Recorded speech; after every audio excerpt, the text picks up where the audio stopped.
অন্যের কথা শোনার ক্ষেত্রেও আদব রয়েছে। আসলে ইসলামে যা শেখানো হয়েছে তা অনেক সুন্দর এবং সহজ। নাম্বার 1, মনোযোগ দিয়ে কথা শোনা।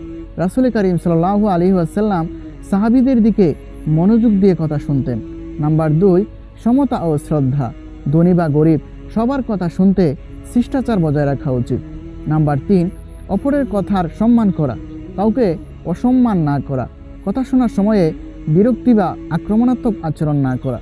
নাম্বার 4, ভালো কথার প্রশংসা করা। মানুষ কিছু ভালো কাজ করলে তাকে উৎসাহ দিয়ে প্রশংসা করা সুন্নাহ। নাম্বার 5, অপ্রয়োজনীয় বা অপছন্দনীয় কথা এড়িয়ে চলা।